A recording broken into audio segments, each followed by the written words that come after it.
Okay, so welcome to my garden.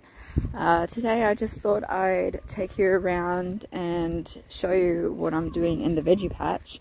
So at the moment we have this crazy growth coming out of our first veggie bed. I'd love to tell you exactly what it is, but unfortunately I forgot what I had planted. See, it all started from two seeds that I had planted in the middle of here. And somehow I ended up with 4 plants. So I'm not sure if I planted 2 seeds, forgot that I had planted 2 seeds and then planted another 2 seeds, and that's how I got 4 coming up. And I can't exactly remember what it was. I know at least 2 of the seeds are going to be Honey Dew Melons, but what the other 2 that popped up, I don't know if they're the same, and I don't know if they're different, but either way. So I don't know if you guys know, but when it comes to growing melons, pumpkins, anything in the same family, on the plant you get 2 types of flowers. This is a male flower, and what I'm going to do today is I'm going to collect the pollen with a paintbrush and use it to fertilize any female flowers that I come around. So the problem is because I don't know what if they're all the same plant or if they're different plants, I'm going to try and fertilize the melons with the same pollen that's on the same plant. But as you can see, it's kind of ginormous and I have no idea what is what. So let's see, I've got my pollen now, and now I'm going to look for a female plant, hopefully a female flower, I mean. Hopefully there is at least one. So I don't know if you know what the females look like, but the females have like this little mini melon that's at the bottom of the flower. So that's how you can tell if it's a female or not, and they're the ones you want to fertilize. I'm pretty sure I fertilized this, and you can tell if the fertilization worked because within 1 or 2 days you'll start to see this grow. And I'll show you an example in a minute. I'm not sure if this one was successful. I don't really see it starting to swell, but this was yesterday's flower, so maybe it takes another 24 hours or so. So let's see if we can find, see, and that's a male flower. See how there's it's just a stem and there's no little fruit on the bottom of it. So that's another way you can tell it's a male flower. Okay, let's have a look.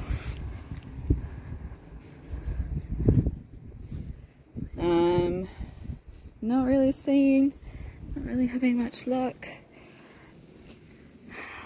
They're males. Usually I notice that the females are kind of on the end.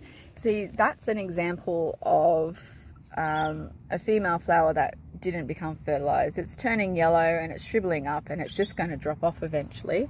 But that's not what we want to see. We want to see something like this. So that was a successful fertilization, and you can see that the flower has dropped off and the fruit is definitely getting bigger and bigger. That was about 3 days ago. So that's how much they grow. So yeah, you can tell pretty quickly. See, that was another one. I'm pretty sure I fertilized that one yesterday. I'm not sure if that's successful yet. We'll see. But we're still on a hunt for a fresh female. Now, in the past, I've had, I haven't necessarily had any success because I find that if I just plant like one plant, I found it very difficult to find an opportunity where there was both a female flower ready and a male flower at the same time. And that can be the challenge. So this is a female flower, but it's not ready to be fertilized yet. It hasn't opened yet. This might be ready tomorrow or the day after. So I have to keep an eye out on that one. But we want one. Ah, see? There's one. See, I fertilized these both at the same time. And this one obviously was successful. This one wasn't. They were fertilized on the same day. So that's how you can tell. And that was like literally like 2 days ago. I don't think we're going to find any female flowers today. I don't think there's any that are out. See, there's another one. That looks like that was successful. Because that one's definitely growing bigger. Oh look, there's another one that's going to come out in a day or so. We might be unlucky today, guys. I might not be able to show you a female flower today. At least you know what the base of them looks like, but the inside is quite a complex structure. And there's quite a specific spot where you've got to, see there's one coming up as well. There's a specific spot where you've got to put the pollen. Oh well, we'll try again another day. So I thought while I was out here looking at the honeydew melons, I thought I'd come over to my strawberry patch because I've noticed that there are a few strawberries that are ready to pick. So I don't know if you can see, but my strawberry patch kind of goes from here all the way over there, and there's a few things like this here is actually potato. That's not strawberry. These ones under here with the leaves with the kind of 3 different I don't know, separations on them, they're the strawberries. That's potato. There's also chili in there, and as you can see here, this is parsley. That's all gone to seed. So obviously I'm going to let that go so that we can get some parsley for the new season. But that's the problem with growing parsley in the summer, is that it doesn't stay bushy for very long. It very quickly shoots up and sets seed. But that whole thing will just be parsley, which is good because, you know, especially when you've got a glut of parsley, it's a really good way of getting rid of a lot of it is by making tabbouleh. So gotta love your tabbouleh. I don't know if you can see in there, that's another potato plant. That's obviously a different variety. So ages ago, we had like some potatoes in our pantry that started to send shoots. So we thought we'd plant a couple of them to see what they're like, and they've just kind of hung around. And because we've always had an abundance of potatoes, we just never picked these ones. So there's probably like kilos of potatoes in there we wouldn't even know because we've never been in there. And anyway, let's get back to the strawberries. So what I'm probably going to do is, when the growing season is finished, I'm probably going to go through this strawberry patch and just thin it out, because I have noticed that there have been a few little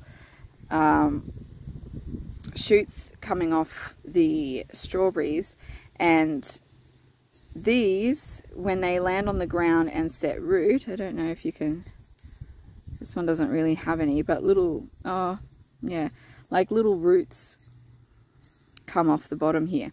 So when that happens and it lands on soil, it makes a new strawberry plant. Now the problem with these is that they take a lot of energy, and it's energy that's being taken out of producing fruit. So it's not ideal, but it's actually kind of necessary, because strawberry plants really only have like a decent viability of 1 to 2 years. Like after 2 years, a strawberry plant just doesn't produce the same that it did before. So these little clones that it sends out are actually kind of important to keep, so that you are getting new plants that are producing nice fresh strawberries all the time. So when I do see strawberries coming up, as you can see, I've put like little organza bags on them. They're really cheap. I just get them off eBay for like, I don't know, a couple of dollars for, you know, a set of 10 or whatever, but probably even cheaper than that.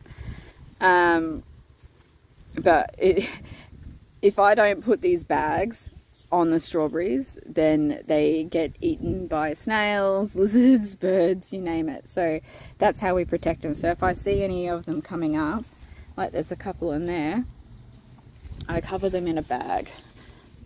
Yeah, and I can see that a few of them are ready to pick. So I'm just going to take the bag off. Alright, so the good thing about homegrown strawberries is that you can pick them when they are actually ready to be eaten. And when you do that, they are the sweetest thing you have ever tasted. I don't know if you guys noticed, but the ones you get in the shop are kind of like sometimes bitter or sour. But homegrown strawberries do not taste anything like the ones you get in the store. And I highly recommend, if you've got space to grow strawberries, do it, because it's just so worthwhile. Like, you won't have strawberries all year. They are a seasonal fruit, but we've actually had a really good harvest this year. Like, it's actually slowing down now, probably getting about 3 a day, with not a lot. Like, I've been looking through the patches, not a lot of new ones coming up now.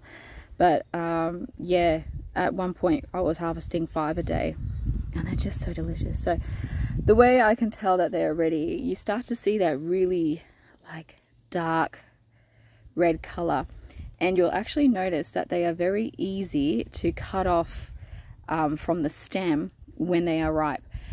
If you are picking these and you're noticing that the stem is a little bit hard to separate, then you could probably leave that strawberry on for like another day or 2 and it'll be fine. But if you can just pick it like that, you know that they're ready, and they are so yum. Okay, so once I do that, see, this little strawberry it's probably not worthwhile like covering with a bag. Like, that's as big as that's going to grow. But I'm pretty sure there was another one over here. Oh. Okay, so this one I pulled out, and on this side it looks like it's ready, but then when I flip it over, I can still see that it's kind of like an orangey color. I'm actually going to leave this in the bag for another day, and I reckon it'll be perfect by tomorrow. Alright, because when they're this orangey color, they're still kind of a bit sour and bitter, kind of like the ones that you get in the shops. But what you really want is that really deep red color. So I reckon I can leave this, and what I'm actually going to do, I'm going to try and flip it and make sure that the sun gets it on this side a little bit longer. See, you can even see the seeds are still a bit green. Like, if you compare it to this one that I picked, the seeds are actually starting to turn brown. So yeah, that's another way of checking to see if it's ready to be picked. But yeah, I'm going to leave this one in for another day. It's actually really good. I've just had a look, and I've noticed that, remember those little offshoots of strawberries I was telling you about? A whole bunch of them are actually on this side of the garden bed now. So that's really good. But yeah, I probably will have to still thin some of this stuff out, because I don't want my strawberries competing with the parsley and all the other plants. So when the weather starts cooling down, I'm really going to get into this garden bed, I think, and really give it a bit of a clean. I might even try and dig out some of those potatoes and get rid of them, because we don't really need potatoes. Yeah. So yeah, I just ended up picking one strawberry today. Unfortunately, that's probably the least that I've picked for this entire season so far. So that's, yeah, a good indication that the strawberry season is taking a wrap for us. Just one more thing I wanted to show you. My husband yesterday cut down this tree. It was a cheese tree, and it was just too close to our fence line. And the other reason was this concrete slab that's just, it's been on our garden block for ages, and I should have filmed this yesterday so you could have seen, but like this used to be our place where we used to keep all our plant stock that we usually sell. So usually whenever we're dividing anything in the garden, or something's popped up from the garden naturally, we usually like pot it up, and if we don't use it ourselves, we usually sell it. So yeah, this concrete slab is freshly cleaned, and the plan is we're actually putting a bird aviary on this concrete slab, and we are getting a pet cockatoo named Pete. So when he arrives, I'll introduce you to him, but for now I'm just amazed. This is the cleanest I've seen this concrete slab on our garden in years, so I'm just admiring it while I can. I think I'm going to wrap this up for today. As more things happen in the garden, I'll keep you updated and posted, but yeah, there's always stuff happening in this garden. All right, well, have a good day. See ya.